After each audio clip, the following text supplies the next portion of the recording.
اچھی آواز اللہ کی نعمت ہے،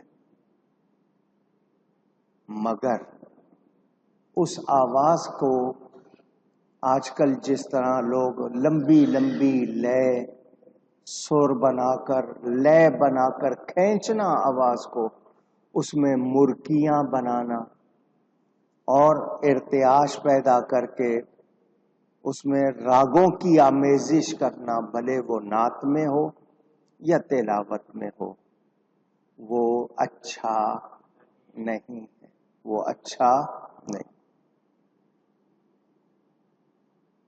قرآن کریم کو اچھا کر کے پڑھنا بہت اچھی بات ہے، مگر اس کو گانے کی طرح پڑھنا یہ جائز نہیں ہے۔ سن لے،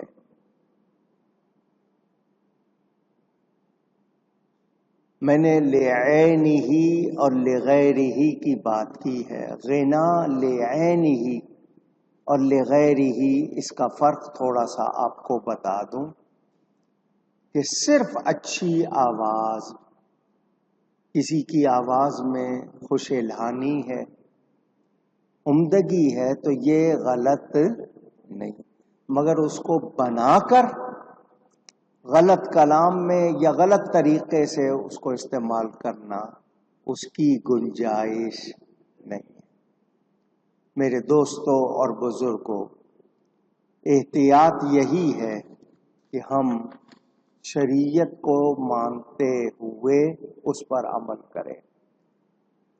فن موسیقی، اللہ نے پرندوں کی آواز میں، پانی بہتا ہے اس کی آواز میں، جھرنوں میں سر رکھے ہیں، اچھی اس میں وہ بناتے نہیں ہیں، وہ خود بخود ہوتی ہے۔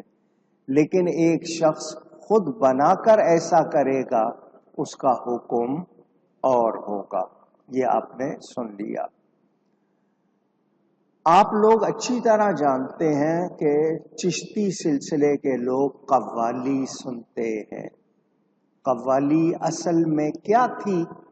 چند لوگ مل کر اچھی آواز میں اچھا کلام پڑھتے تھے۔ آج کی زبان میں اسے کورس کہتے ہیں، مل کر پڑھ لینا۔ چار لوگ ہیں، مل کر آوازیں ملا کر اچھی آواز میں اچھا کلام پڑھتے تھے۔ یہ طبلہ، ہارمونیم، ستار، دوسری چیزیں یہ اس میں لوگوں نے بعد میں شامل کی ہیں۔ حضرت خواجہ غریب نواز نے، حضرت قطب صاحب نے، حضرت بابا فرید نے ان سازوں کے ساتھ کوئی قوالی نہیں سنی، کہیں سے ثابت نہیں ہے۔ یہ بات آپ کو جان لینی چاہیے۔ آج اگر کوئی قوالی کر رہے ہیں تو سننے والے، سنانے والے آداب سے واقف ہوں، کلام کون سا پڑھا جا رہا ہے، وہ لوگ بے ریش نہ ہوں، بے ریش کا مطلب بغیر داڑھی کے نہ ہوں، لہو کلام نہ پڑھیں۔ ان کے لیے جو مسائل بیان کیے گئے ہیں وہ کتابوں میں موجود نہیں ہیں، موجود ہیں، لیکن عام سب قوالی جو ہو رہی ہے اس کی گنجائش، اونچی کہتے ہیں، یہ جو شور ہو رہا ہے سڑکوں پہ، جس طرح وہ پڑھ رہے ہیں، وضو بھی نہیں ہے، کلام کس طرح پڑھ رہے ہیں، اس کی گنجائش۔ کچھ لوگ کہتے ہیں مولانا صاحب گانے کی بجائے نعت پڑھ رہے ہیں، تو نعت پڑھنے کے آداب ہوتے ہیں۔ نعت پڑھنے کا یہ طریقہ نہیں ہے کہ بے وضو اور بے ہنگم طریقے سے پڑھیں، یہ کوئی طریقہ نہیں ہے۔ ہم لوگ اگر شریعت پر عمل نہیں کریں گے، اپنی طبیعت نہیں جی مجھے لذت چاہیے، مزہ آ رہا ہے، تو وہ وقتی لذت ہوگی لیکن وہ گناہ رہ جائے گا۔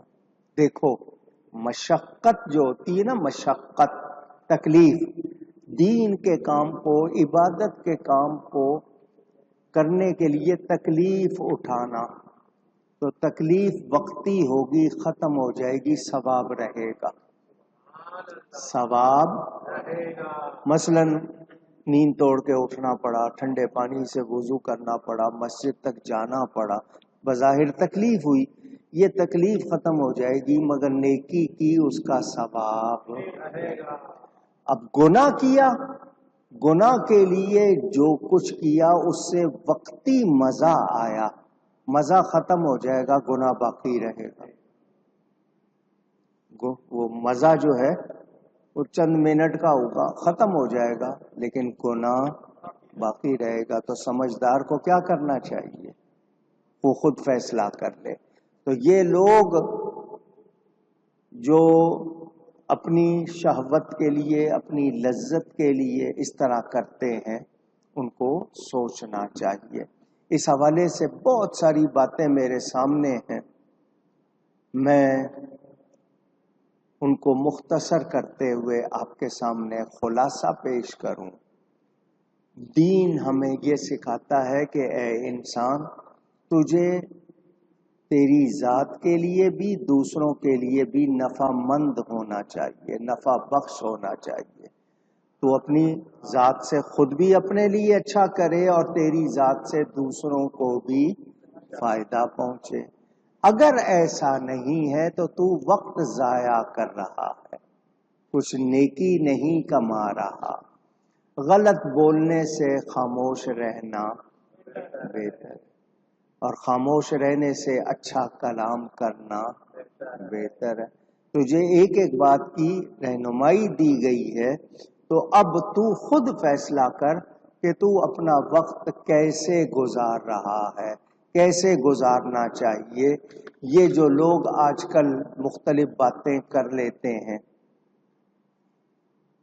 آؤ جی بیٹھیں گپیں لگائیں، سیاست پر، دوسروں کے کردار پر وقت ضائع کرتے ہیں، یہ اچھی بات نہیں۔ سماع، اس کے باقاعدہ مسائل ہیں، بیان کیے گئے ہیں، وہ اس کو قوالی کہہ لیں، کچھ کہہ لیں، میں اس کی تفصیل میں نہیں جا رہا۔ تو ہمیں یاد رکھنا چاہیے، ہم اللہ کو راضی کریں گے تو ہی کامیاب ہوں گے۔ اگر لوگوں کی خوشی کے لیے رب کو ناراض کریں گے، ہمیں کوئی فائدہ نہیں۔ ایک جملہ کہا جاتا ہے، رب راضی تو سب راضی، رب راضی تو سب راضی، اور سب راضی ہوں رب راضی نہ ہو، کوئی فائدہ ہوگا؟ بس اس کو یاد کر لیں۔ اس حوالے سے آپ کو بہت سارا فلسفہ خود سمجھ آ جائے گا۔ میں جو کام کر رہا ہوں، کیا اس سے اللہ اور اس کا رسول راضی ہے؟ اگر راضی ہے تو بہت اچھی بات ہے، اور اگر راضی نہیں ہے تو پھر میں کیا کر رہا ہوں، کیوں کر رہا ہوں؟ وقت، پیسے، کیا کچھ ضائع ہو رہا ہے اور نقصان کتنا ہو رہا ہے، تو ہمیں سوچنا چاہیے۔ میرے دوستوں اور بزرگوں، قرآن کو سمجھیں، اس میں رحمت ہے، ہدایت ہے، مہربانی ہے۔ کوشش کریں کہ خود کو جنت کا مستحق بنائیں۔ اللہ تعالیٰ ارشاد فرماتا ہے، خلق السماوات بغیر عمد ترونہا، اس نے آسمان بنائے، اللہ تعالیٰ نے ایسے اس نے بنائے ہیں، تم دیکھتے ہو کوئی ستون نہیں۔